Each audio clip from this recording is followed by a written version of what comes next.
Good evening and welcome to Tucker Carlson. Tonight, there are a lot of faraway places in this world, Namibia, for example, but Europe is not one of them. Europe is where your kids spent junior year abroad. Europe is an easy flight from the East Coast of the United States to pretty much anywhere on the continent. And you know this if you've been on vacation in Europe, as millions of Americans have. For the most part, they speak English in Europe. They've got Starbucks and Taco Bell and air conditioning and modern hospitals. It is not another world. So given how closely related the United States is to Europe and has always been, you would imagine our leaders would notice when Europe began to fall apart, especially when the signs were not subtle at all, and they weren't. This summer, Germans began clear-cutting ancient forests to heat their homes. In Poland, families queued up for hours to buy coal, just like they did 150 years ago. In the UK, the government projected that more than 10,000 Britons will freeze to death, will die this winter for lack of heating fuel. Freeze to death. In England. That is not supposed to happen in a first world country. So Europe is moving backward at high speed, and it's not clear where it'll end.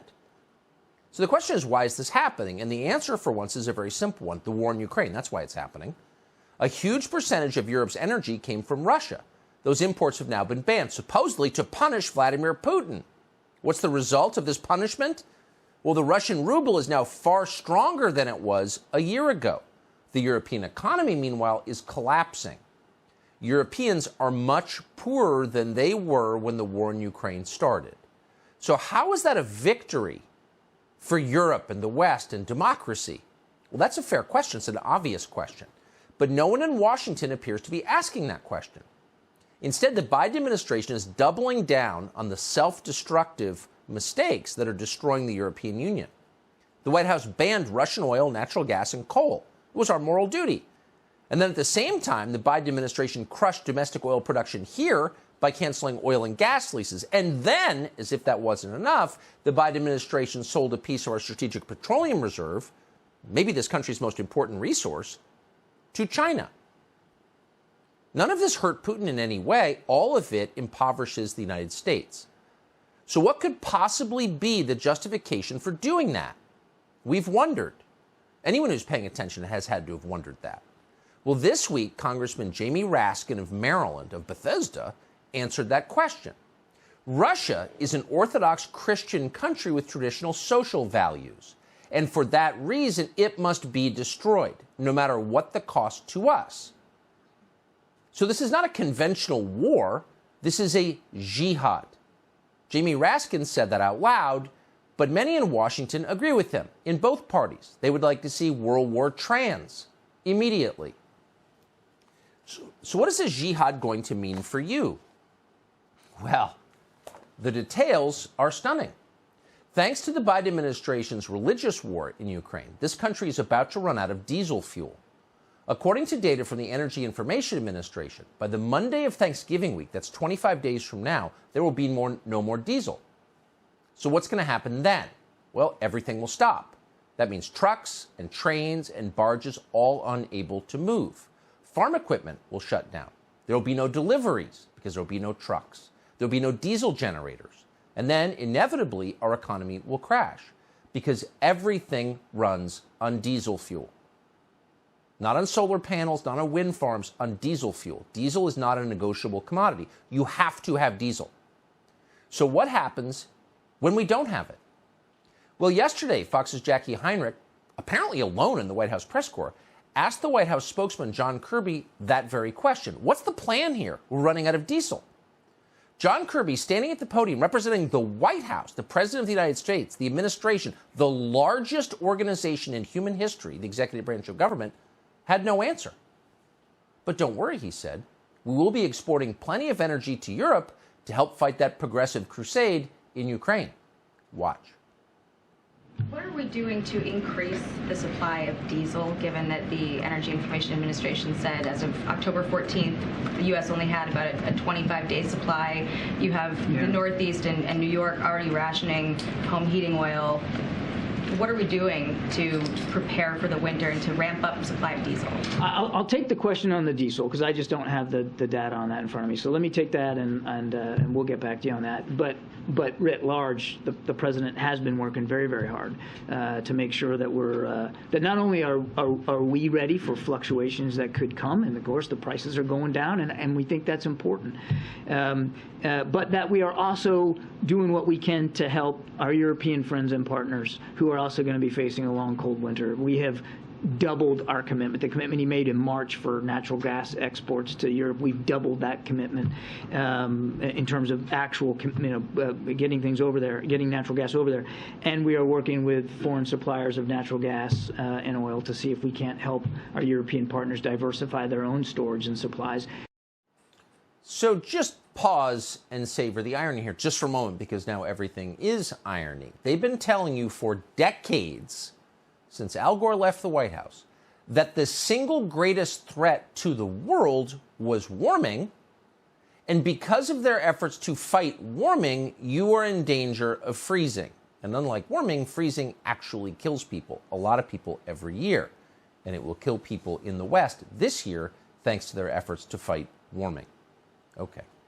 The second thing to notice is the White House spokesman's totally uninterested, blasé response to the most basic question anyone could ask, which is, what are we doing about the fact we're running out of diesel fuel? And he has no idea, and he's not embarrassed that he has no idea. The problem is, at this point, there may not be an answer, because there may not be a way to avoid a disaster. Diesel fuel is not just low in this country, it's low in every Western nation that has aligned itself with Ukraine. All these nations preparing for World War Trans are running out of diesel fuel. As New York Magazine has reported, the last time there was this little supply of diesel, there were about 3.5 billion fewer people on the planet. Well, that puts it in perspective. So the Biden administration responded, as you know, earlier this year to rising gas prices, which they feared above all because the midterms are coming in 2 weeks, by tapping the Strategic Petroleum Reserves. But that will not work here. The Northeast Home Heating Oil Reserve contains 1 million barrels of diesel in case of emergencies. The problem is that demand is so high across the board that, according to the Washington Post, even if the Biden administration used every single barrel in that stockpile would be empty in less than 6 hours. And of course, it's not just diesel that's running out. Jet fuel is up about 23% in just the last month. Kerosene, which if you don't live in New York City, you know perfectly well is used to heat people's homes and keep them from dying, is now close to $7 a gallon. Who heats with kerosene, by the way? Poor people heat with kerosene. And they're the ones who can't get it. $7 a gallon. In New England, people are worried about freezing to death this winter. Here's a local Fox report. West Hartford homeowner Sharona Resnick-Kravitz has been paying for oil to heat her home for more than 35 years. I mean, this is New England. It gets cold here. We're cold. Sharona is a widow living on a fixed income. She says before her husband passed away, they shared the bills. Now she is having to make sacrifices. How are you preparing and trying to figure out what can you sacrifice at this point? Food. I go to the grocery store and I'm very frugal about what I buy. She tells me at $6 a gallon, buying oil has become a huge burden. The average home uses 800 gallons of oil per year. That's almost $5,000 at the current rate. This shouldn't be happening in this of all countries. The United States has some of the deepest, by some measures, the deepest energy reserves on the planet. It's our main strength. Cheap energy is the reason this is a rich country. That's the reason. That's why we're exceptional, because we have cheap energy. And this country was energy independent just a few years ago. Now, if you want to fix the economy, you would make this country energy independent once again. You would bring back cheap energy. That will fix the economy quicker than anything else. In fact, it's the only thing that'll fix the economy. But the Biden administration, for whatever reason, has done the opposite, depleting our Strategic Petroleum Reserve, for example. They just released another 15 million barrels the other day. Because they know that's running out, the White House is also begging foreign governments for help in the most humiliating possible way. Biden just went and begged the Saudis in secret for more oil. As the New York Times reported this week, Biden's top aides, quote, thought they had struck a secret deal to boost oil production through the end of the year. But then the Saudi royal family decided not to go along with it. They're not ramping up their oil production, they're doing the opposite. Saudi's oil minister is now telling the West to brace for energy shortages. Watch this. It is my profound duty to make it clear to the world that losing emergency stock may become painful in the months to come. So an energy shortage is not really a debate over whether some dude should be on the girls' swim team. This is adult stuff. Countries rise and fall on the basis of what energy costs. And when there's a real energy shortage, things fall apart. People die, economies collapse, poverty sets in, systemic poverty, not just in the bad part of town, but in your part of town. So this is a real thing. The problem is the people running the government are children. They not only can't admit what they've done wrong, they don't even understand it. Here's Karine Jean-Pierre, the glass ceiling shattering spokeswoman at the White House, addressing the question yesterday. I'm anxious to get your thoughts on this New York Times report that U.S. officials thought they had a deal with the Saudis before the president went to Jeddah in Saudi Arabia for his meeting with the Crown Prince. But they thought they had a deal on oil supplies and oil, price of oil, but that the Saudis backed out of that deal. What can you tell us about that? So we have been very clear about how we believe parts of that report was mischaracterized, and there has been some changes that have been made to that report. Look, we've also been clear that our trip, that the president's trip to the Middle East, was not about oil. Was there an gas prices understanding, go Karine, down with the Saudis that the Saudis then backed away from? Again, the trip was not about oil. This is embarrassing. She can't even conjugate the verb correctly. This is the spokesperson. It's a joke. She doesn't know what oil is, and she's lying. They're all like that. These people are not capable of running a country this big and this complex, and that's why it's falling apart. Joe Biden is blaming gas stations for high prices. How's Kamala Harris responding to all of this? Well, she's responding to diesel shortage by telling you diesel's bad. Watch. I have a particular fondness, I must tell you, for electric school buses. I love electric school buses. On a daily basis, 25 million children in our country every day go to school on those diesel-fueled school buses.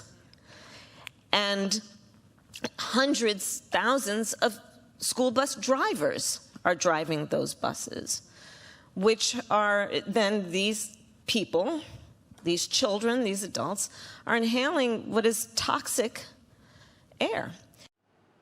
So the lady who never had children is lecturing you about children. The person who's never had a real job is lecturing you about energy policy.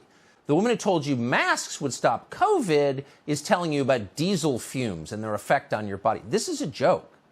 The truth is these people are bumping right smack up against reality. And here's the reality. We have 25 days to avert economic catastrophe. Catastrophe is what will happen if we run out of diesel fuel. That's more important than prosecuting a jihad in Ukraine. It's more important than World War trans. Everything depends on this. And we've got